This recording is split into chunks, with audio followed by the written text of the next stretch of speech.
On our way to victory, we shall not be moved. We're on our way to victory, we shall not be moved. Just like a tree that's planted by the waters, we shall not be moved. Happy birthday to you.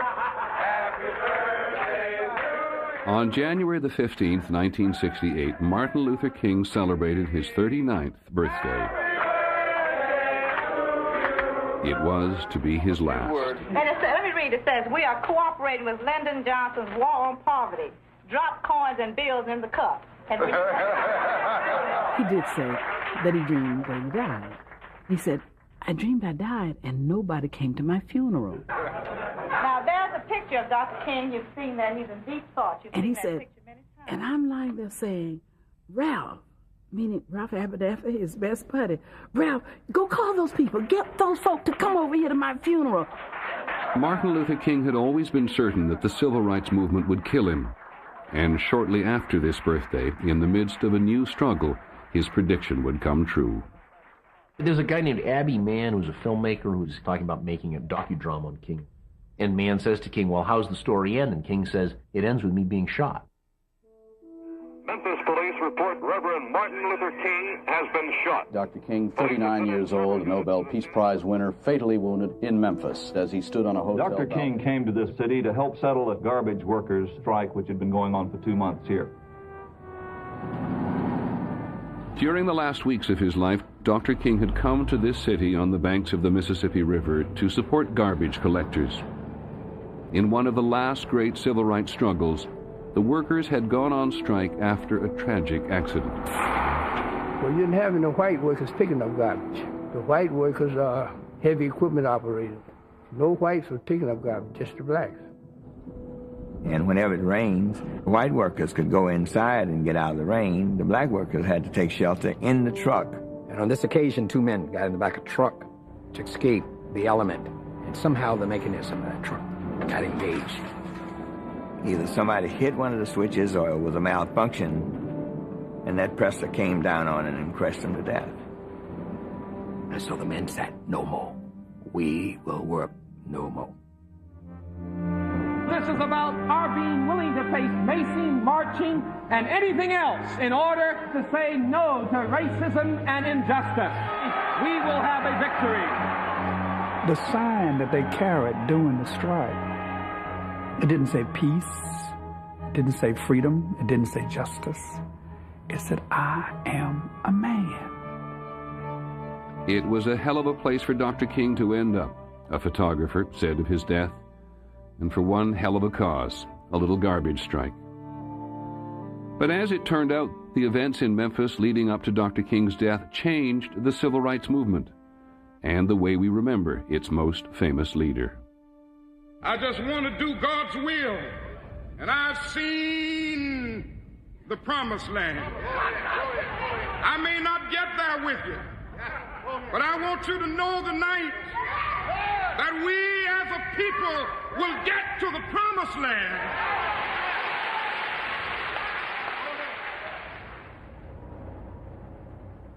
As a child, I can hear it now. If you don't go to school and learn things, you'll end up being a garbage man. And a garbage man was the worst thing you could be. In early 1968, Memphis garbage collectors were far from Dr. King's vision of the promised land for black Americans. They worked full-time for the city, but were paid so little that many still qualified for welfare.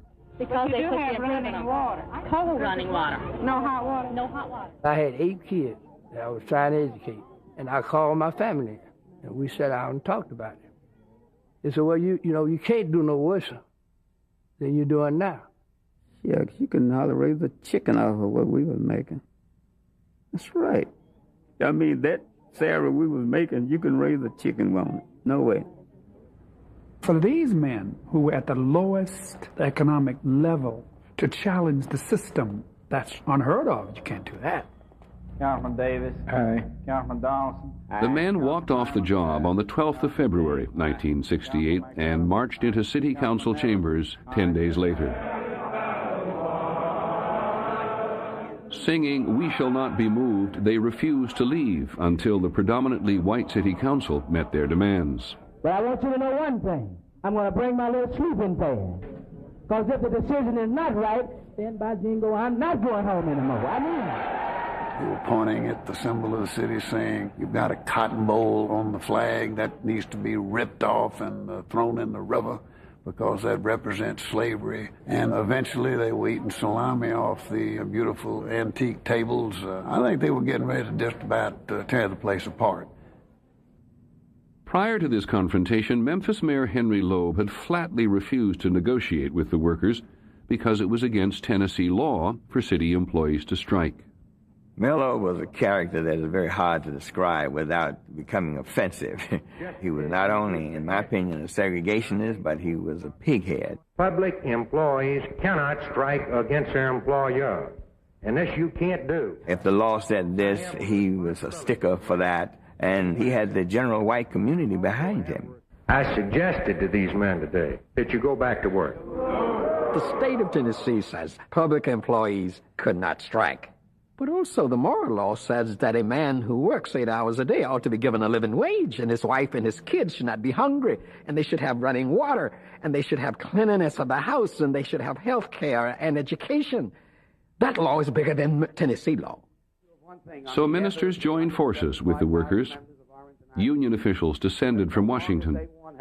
They all tried to pressure one of 3 black city councilors to make a public display that he was on their side. Hold it. I will preside.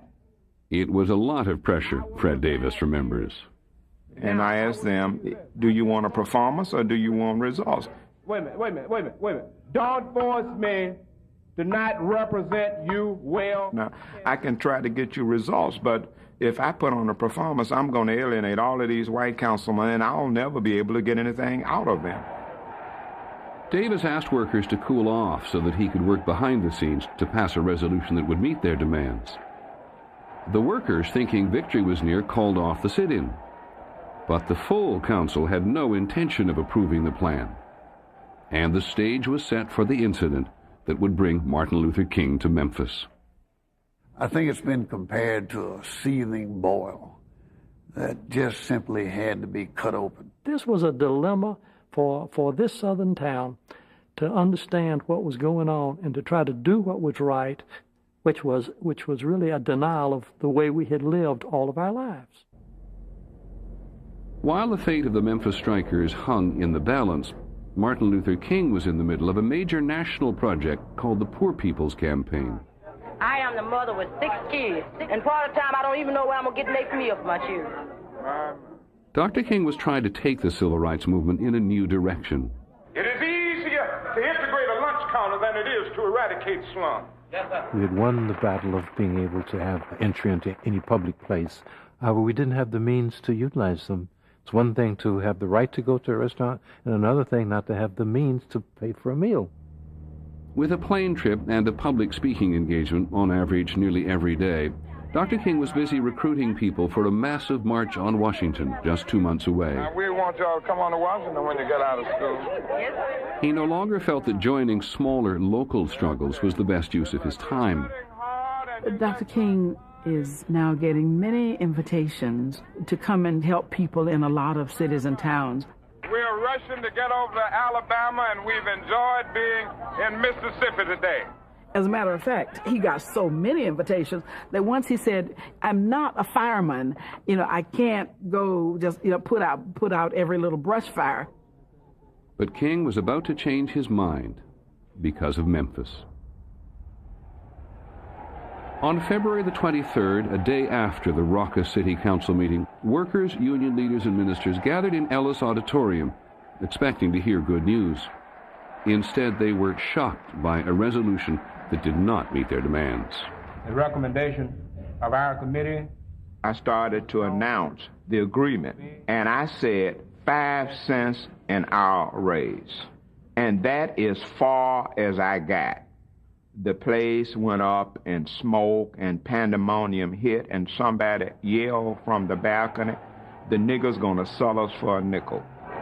It just went crazy. The men, of course, were just outraged. They were shouting all kinds of slogans. You promised us and you betrayed us.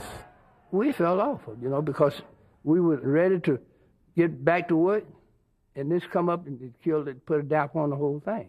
The men were angry. They demanded that their spokesman be heard. They got up from their seats. Never before in the history would they think that these men who had been so docile now became so vocal, standing on their feet, not asked to be stand. They stood on their own.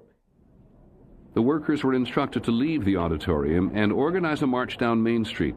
It was a way to vent their frustration. The strike leaders, like Dr. King, were staunch proponents of non-violent demonstrations. We were very peaceful, but then suddenly we had not walked more than a block when squad cars came from everywhere and lined up alongside of us. The strikers had permission to walk on the right side of the road, but a police car kept driving over the line, crowding the demonstrators. I turned around and told the police officers, "Don't do that. You're trying to provoke us. You all stay on the other side of the line." At first, the police car stopped crossing the line, but when Lawson turned his back, he says, it started again. This time, there was chaos. There's been a call of help from other officers. Officers are in trouble. I looked back and I saw the men rocking this car, and instantly the police officers are pouring out of the cars with cans of mace and macing us. That tear gas is something else. Can't see, just like somebody would take pepper water, and spray in your eyes, and you had to breathe it. And it didn't matter who they were, women, men, clergy with collars on. They maced everybody. Never before in Memphis had the division between blacks and whites been so exposed. At this time, you saw the disintegration of the city. You saw the hatred in people's eyes that just burned a hole right through you. This city is going to hear. This city is going to give us justice. It's just that simple. There will be continued marches. We will not stop. The black community recognized that we were now in a major struggle.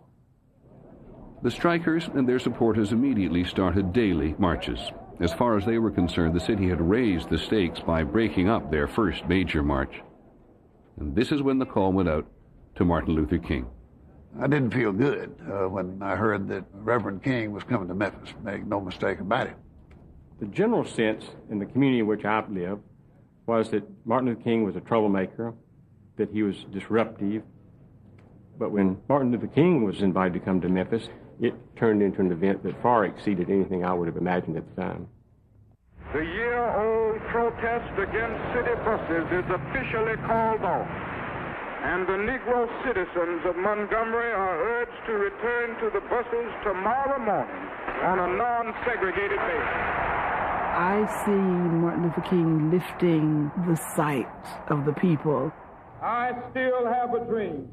Instilling a new vision of what it meant to be free. We are saying we ain't gonna let nobody turn us around. And yet, I remember once that I think it was Rabbi Heschel who introduced him and talked about him, and actually used the word, talked about him as though he were a saint. And Dr. King seemed depressed after that beautiful introduction because he knew he was not a saint and wished that he were. We very seldom think that here's a man like us, like other men. When he first got the call to join the Memphis garbage strike, Martin Luther King understood well that many followers still hoped he could perform miracles. And the expectation weighed heavily on him. I think we very seldom realize the extent to which Dr. King has most of the burden put on his shoulders.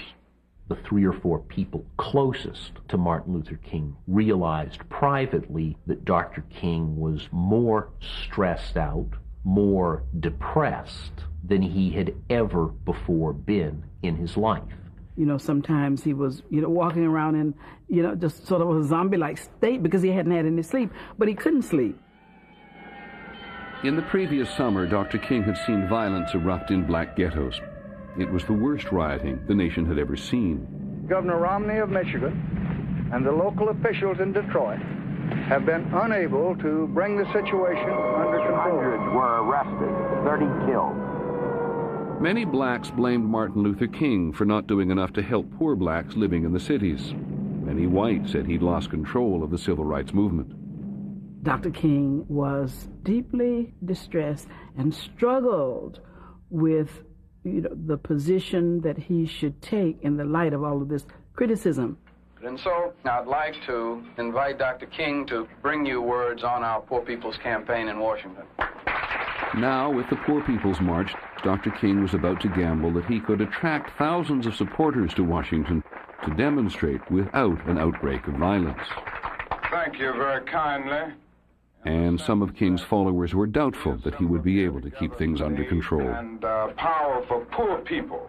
Dr. King was really wondering, was the movement over? Had the message been lost? And he needed success to show that he was still a leader and the movement could still function. Meanwhile, in Memphis, the garbage strike continued, and the black community was making little headway with the city's mayor, Henry Loeb. Let no one make a mistake about it. The garbage is going to be picked up in Memphis. If the men do not return to work immediately, we will have no choice but to employ others to protect the public health.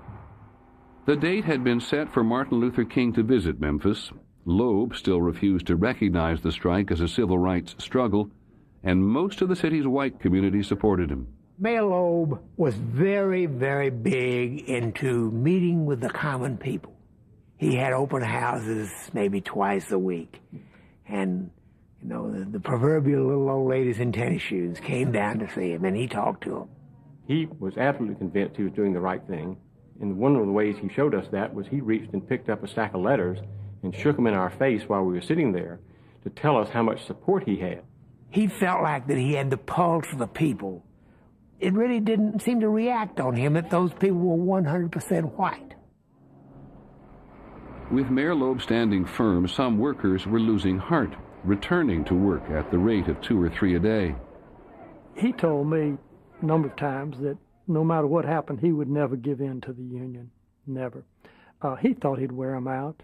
Well, I tell you the truth. When those people started going back, I tell you the truth, I just almost give up on winning. Morale had begun to get low, and men had started wondering about things. But when Dr. King came in, we knew that we had him and God on our side.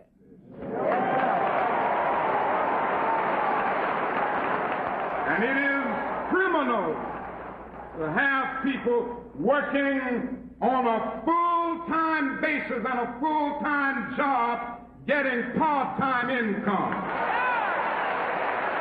It was March the 18th, 1968, a month into the strike. Dr. King had finally come to Memphis to inspire hope, as he had done so many times in the earlier days of the civil rights movement. One day our society will come to respect the sanitation worker if it is to survive, for the person who picks up our garbage, as in the final analysis, is as significant as the physician, for if he doesn't do his job, diseases are rampant. King had planned to give just this one speech in support of the strikers, but then something happened.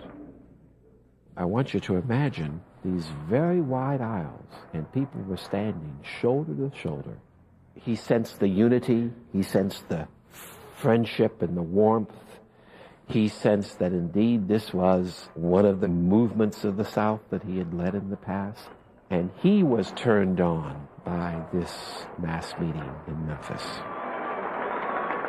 Dr. King turned to me on stage that night and said, he said, I got a great feeling in this. This is the movement, he says. He said to me, Jim, you are doing in Memphis what I hope to do with the Poor People's Campaign. We had gotten into one of the tough issues, that is, workers who need good work and decency and living wages while they work. He saw Memphis as pulling the movement into the right direction. So it was a watershed movement from his point of view. Through our airplanes, we were able to dwarf distance and place time in chains. Through our submarines, we were able to penetrate oceanic depths.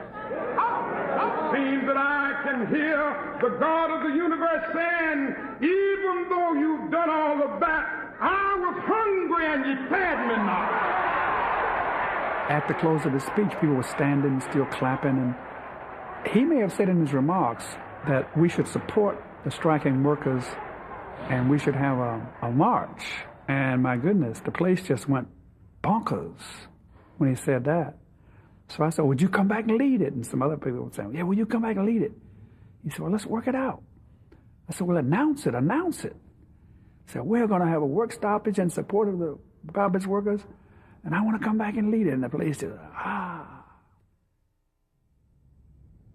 That night at the Lorraine Motel, while his staff continued to prepare for the Poor People's Campaign, King talked about his plans for a second visit.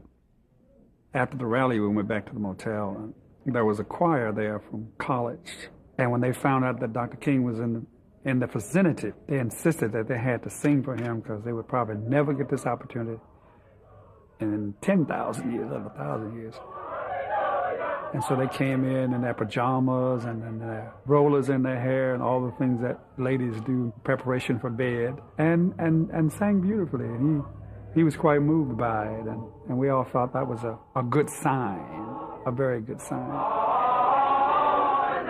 For King, returning to Memphis meant more than helping a local garbage strike. The stakes were much higher.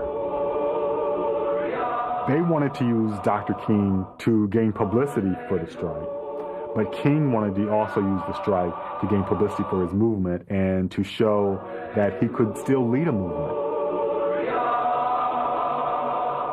King had indicated how after Montgomery, everybody believed that he'd be able to pull a rabbit out of whatever hat someone handed him.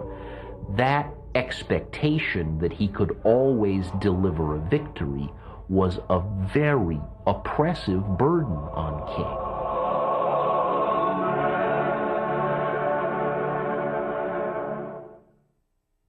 Dr. King has said he will come to Memphis for the march.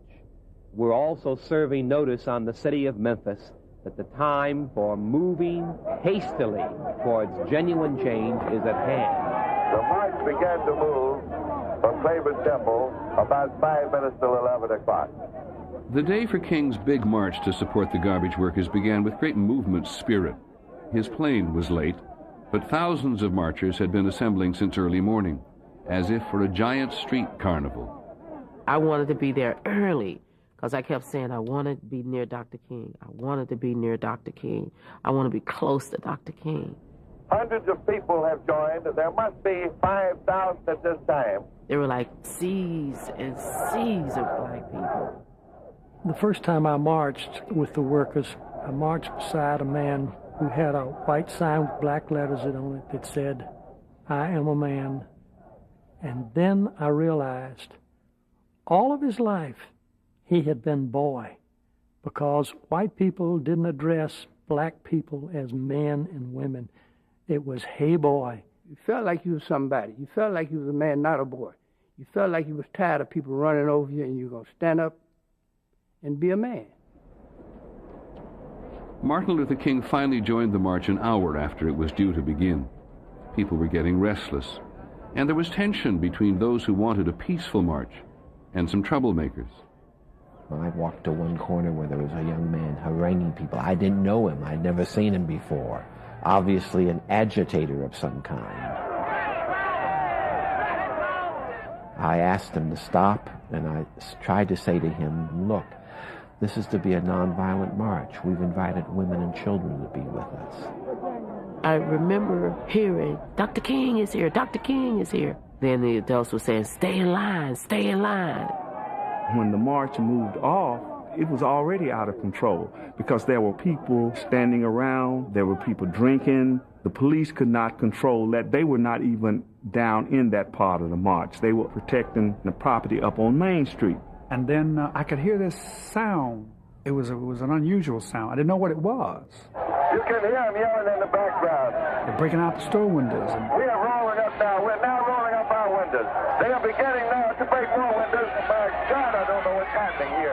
of a sudden, people start running and screaming, "Go back to the church! Go back to the church! Run! Run!" Complete disorder has broken out here. It was just horrible. I actually thought I was going to die.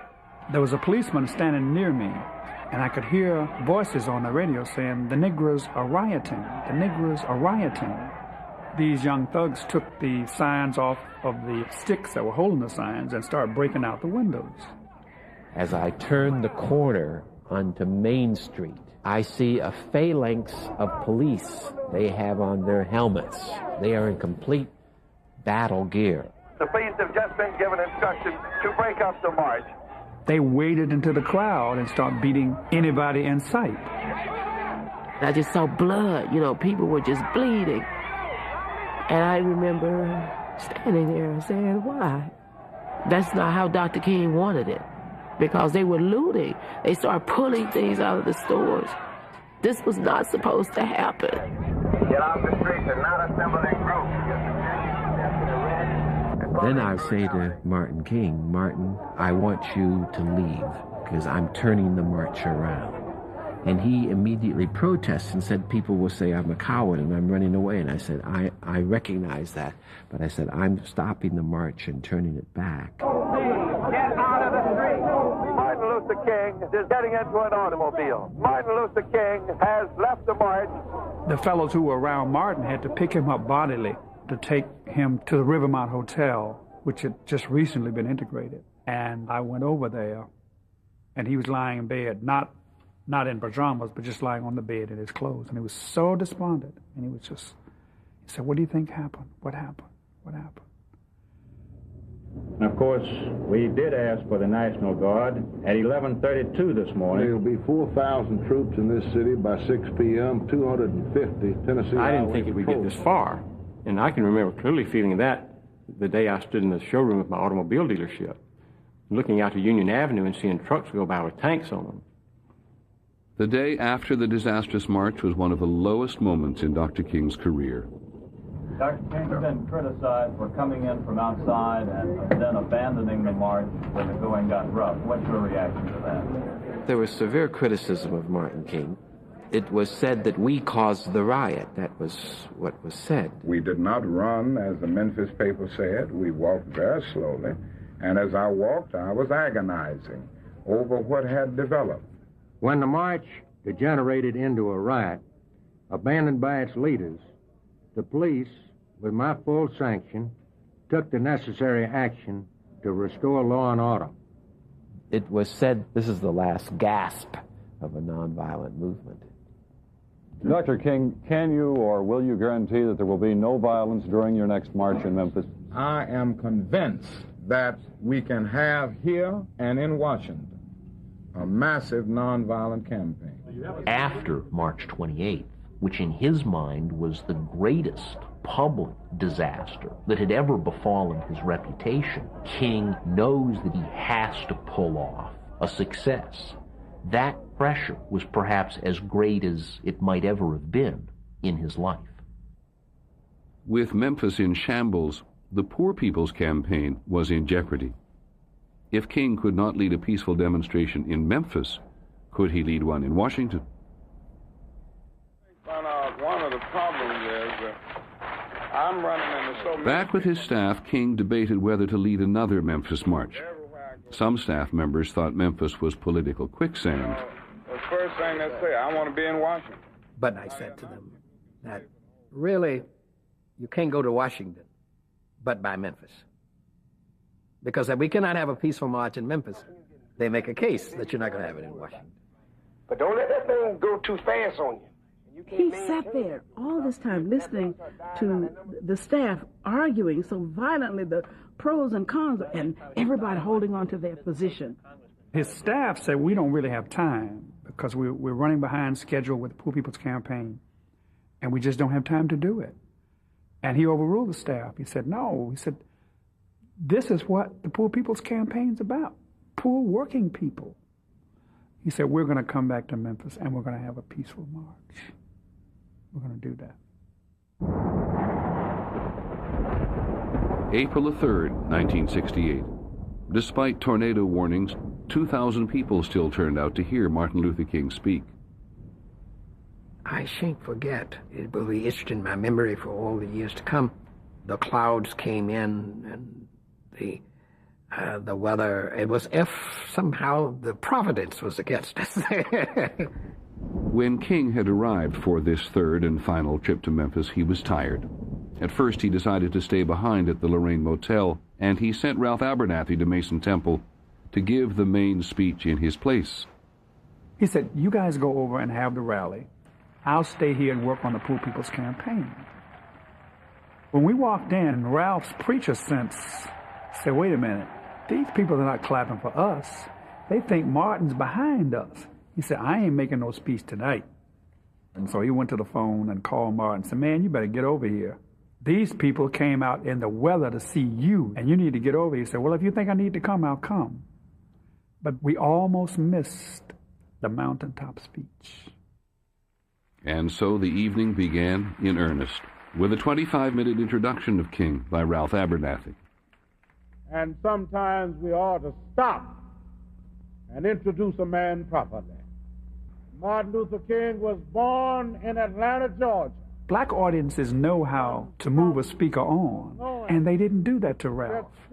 Usually they would say, "Amen, amen, brother." That means get out of the way. Never said it. In high school. The wind was blowing the shutters in the temple, and every time they would bang, he would jump and look around, Martin would, and they would say, "Bam!" And I noticed that it was making him really nervous, so I got the janitor to turn the fans on so the shutters would blow out, so they wouldn't bang. The Moses of 1968, Martin Luther King. Finally, it was King's turn to speak. He took no script to the podium. You know, several years ago, I was in New York City, autographing the first book that I had written. And while sitting there autographing books, a demented black woman came up. Before I knew it, I had been stabbed by this demented woman. It came out in the New York Times the next morning that if I had merely sneezed, I would have died. He preached the fear out of him of death. He worked it out. That whole speech was about getting death behind him. Well, I don't know what will happen now. We've got some difficult days ahead. But it really doesn't matter with me now, because I've been to the mountaintop. I don't mind. Like anybody, I would like to live a long life. Longevity has its place. But I'm not concerned about that now. I just want to do God's will. And He's allowed me to go up to the mountain. And I've looked over and I've seen the promised land. I may not get there with you, but I want you to know tonight that we as a people will get to the promised land.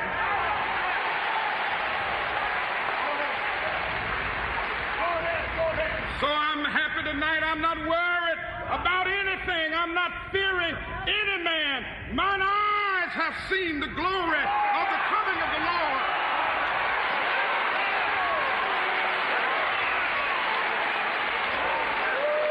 We were just standing there crying. We didn't know why we were crying. I mean, we just stood there and looked at each other. So, oh my God. I know people speculated afterwards, did he sense that he had done all that he was called to do? And some of us believe that perhaps he had done all he was called to do. I may not get there with you, but I have been to the mountaintop. I've seen the promised land. But my people will get to the promised land. Ooh. We're on our way to victory. We shall not be moved. We're on our way to victory. We shall not be moved, just like a tree that's planted by the waters. We shall not be moved. In their brief journey together, the garbage workers had struggled to tell the world that they were men. Dr. King had struggled to remind others he was only a man. Now the journey was to come to an end. The night after King's speech, at the Lorraine Motel, he dressed for dinner. Martin asked me in the room while we were preparing to go why I thought the old movement spirit had come to Memphis, come back to Memphis. And I said, I think people really identified with the garbage workers. And it was a very relaxed time.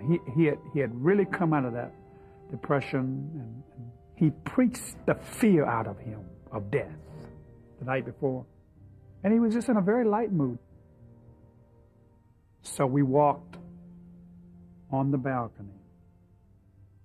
Martin here and I'm here. And he was greeting people he had not seen in the courtyard. And I walked about 5 steps, and the shot rang out. Fire! And I ran to him, and it was like a nightmare. I was trying to wake up, but I was already awake. It was like I was shaking my head. This gaping hole. The necktie that I picked out for him after he put another shirt on. The impact of the bullet severed the knot and turned it upside down. And I don't know why I remembered that, but it's etched in my mind. I ran in the room and picked up the phone. And I couldn't get the operator, so I was saying, answer the phone, answer the phone, answer the phone.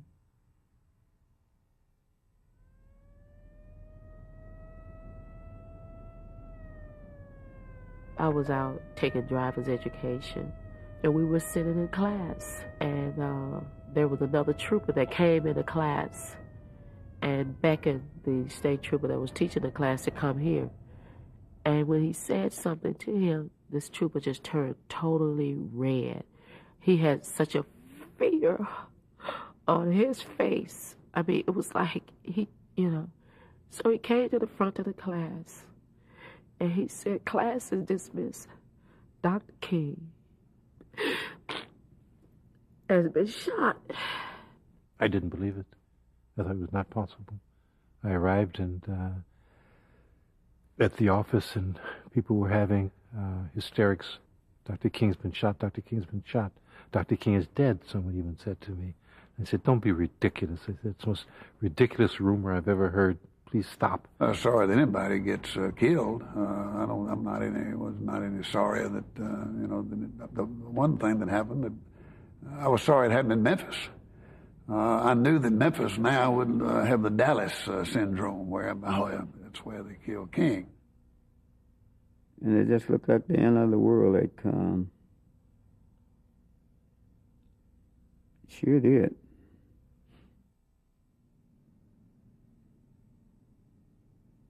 I've been in the storm so long. Oh, let me tell you, sister, just how I come along. Give me a little time to pray with a hung down head and an aching heart. Lord, give me a little time to pray. The day after King's assassination, more than 300 religious leaders went to the mayor's office to say enough is enough. It was time to settle the strike. So I called Henry and said, "Henry, we're coming." And he said, "You're going to get in trouble?" I said, "There's no way, Henry, that I can stop them from coming." That day, Loeb's phone was never silent, his office never empty. The same people who had asked him to stand his ground told him to abandon the ground. And the basic tone was, "Henry, settle it. I don't care what you do, but this has gone too far." I think that some of his best friends had called and said, "Now look what you've done. You've ruined the city. You've caused a calamity. you've killed, the blacks' Messiah, and he was stricken. If we had been able to get a hearing as ministers of the black community, we never would have needed to send for King or anybody else. Mayor Loeb, in opening the meeting, he asked me to offer a prayer. I said, "You're the man who caused his death. To me, you're the man." I said, "Mayor, I'm sorry, I can't pray on this occasion." In the wake of Dr. King's death, Memphis couldn't avoid the national spotlight. Even President Johnson got involved in the local strike. He sent a negotiator from the Labor Department to help iron out an agreement between the garbage workers and the city. This labor dispute is like a tiny pebble dropped in a calm pool, and the rings that are created have gone out and out and out, and have created fantastic problems throughout our nation, and they all begin here. Many years after we went through this ordeal and people came at me with difficult things, I would laugh them off and say, you can't faze me. I've been through the sanitation strike. So, make your best shot. All in favor of recordation, let it be known by saying aye. It was April the 16th, and the workers gathered one more time to consider an agreement. They voted overwhelmingly to end the strike, and every worker knew at what cost. If Dr. King hadn't got killed, I don't believe we would have made it. Because those people was crossing the line so fast, and I think that's what done it. It's bad to say that it happened, but I still say if he hadn't got killed, I don't think we would have made it. I really don't. The sanitation strike in Memphis was where Memphis was catapulted into a new age and a new day for the life of this city. We can no longer go back and live the way we once did, and some of that is frightening, but nevertheless, we must persevere. The strike had lasted 64 days. Martin Luther King had been killed. But Memphis had finally said to every one of its garbage collectors, "You are a man." And early the next morning, they went back to work.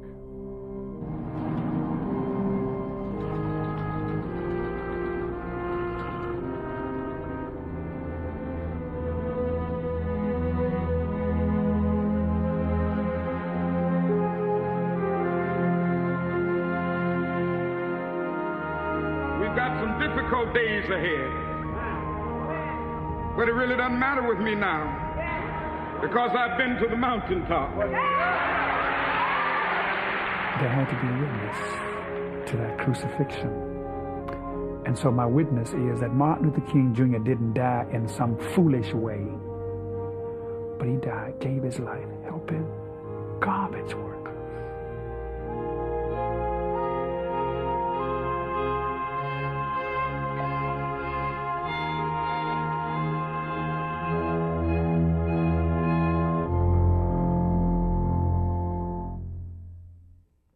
Memphis garbage collectors were far from Dr. King's vision of the promised land for black Americans.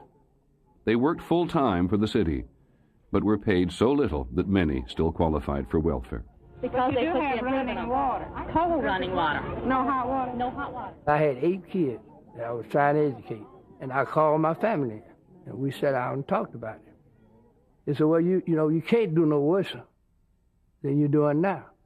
Yeah, you couldn't hardly raise a chicken off of what we was making. That's right. I mean, that salary we was making, you can raise a chicken on it. No way. For these men who were at the lowest economic level to challenge the system, that's unheard of. You can't do that. Councilman Davis. Aye. Councilman Donaldson. The men walked off the job on the 12th of February, 1968, and marched into City Council chambers 10 days later. Singing "We Shall Not Be Moved," they refused to leave until the predominantly white City Council met their demands. But I want you to know one thing. I'm going to bring my little sleeping pad. Because if the decision is not right, then by jingo, I'm not going home anymore. I mean it. They were pointing at the symbol of the city. Marching and anything else in order to say no to racism and injustice. We will have a victory. The sign that they carried during the strike, it didn't say peace, it didn't say freedom, it didn't say justice. It said, I am a man. It was a hell of a place for Dr. King to end up, a photographer said of his death, and for one hell of a cause, a little garbage strike. But as it turned out, the events in Memphis leading up to Dr. King's death changed the civil rights movement and the way we remember its most famous leader. I just want to do God's will, and I've seen the promised land. I may not get there with you, but I want you to know tonight that we as a people will get to the promised land.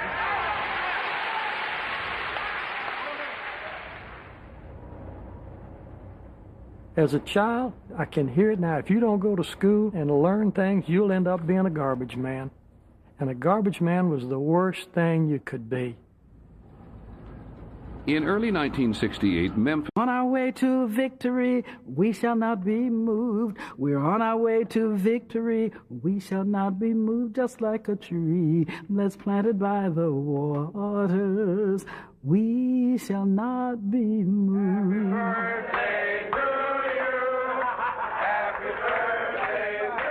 On January the 15th, 1968, Martin Luther King celebrated his 39th birthday. It was to be his last. And let me read. It says, we are cooperating with Lyndon Johnson's war on poverty. Drop coins and bills in the cup. And He did say that he dreamed that he died. He said, I dreamed I died and nobody came to my funeral. Now, there's a picture of Dr. King. You've seen that. He's in deep thought. You've And seen he that said, picture many times. and I'm lying there saying, Ralph, meaning Ralph Abernathy, his best buddy, Ralph, go call those people. Get those folk to come over here to my funeral. Martin Luther King had always been certain that the civil rights movement would kill him. And shortly after this birthday, in the midst of a new struggle, his prediction would come true. There's a guy named Abby Mann who's a filmmaker who's talking about making a docudrama on King. And Mann says to King, well, how's the story end? And King says, it ends with me being shot. Memphis police report Reverend Martin Luther King has been shot. Dr. King, 39 years old, Nobel Peace Prize winner, fatally wounded in Memphis as he stood on a hotel. Dr. King came to this city to help settle a garbage workers' strike which had been going on for 2 months here. During the last weeks of his life, Dr. King had come to this city on the banks of the Mississippi River to support garbage collectors. In one of the last great civil rights struggles, the workers had gone on strike after a tragic accident. Well, you didn't have any white workers picking up garbage. The white workers are heavy equipment operators. No whites were picking up garbage, just the blacks. And whenever it rains, white workers could go inside and get out of the rain. The black workers had to take shelter in the truck. And on this occasion, 2 men got in the back of a truck to escape the element. And somehow the mechanism of that truck got engaged. Either somebody hit one of the switches or it was a malfunction, and that presser came down on it and crushed them to death. And so the men said, no more. We will work no more. This is about our being willing to face Macy. You've got a cotton boll on the flag that needs to be ripped off and thrown in the river because that represents slavery. And eventually they were eating salami off the beautiful antique tables. I think they were getting ready to just about tear the place apart. Prior to this confrontation, Memphis Mayor Henry Loeb had flatly refused to negotiate with the workers because it was against Tennessee law for city employees to strike. Melo was a character that is very hard to describe without becoming offensive. He was not only, in my opinion, a segregationist, but he was a pighead. Public employees cannot strike against their employer, and this you can't do. If the law said this, he was a sticker for that, and he had the general white community behind him. I suggested to these men today that you go back to work. The state of Tennessee says public employees could not strike. But also the moral law says that a man who works 8 hours a day ought to be given a living wage, and his wife and his kids should not be hungry, and they should have running water, and they should have cleanliness of the house, and they should have health care and education. That law is bigger than Tennessee law. So ministers joined forces with the workers. Union officials descended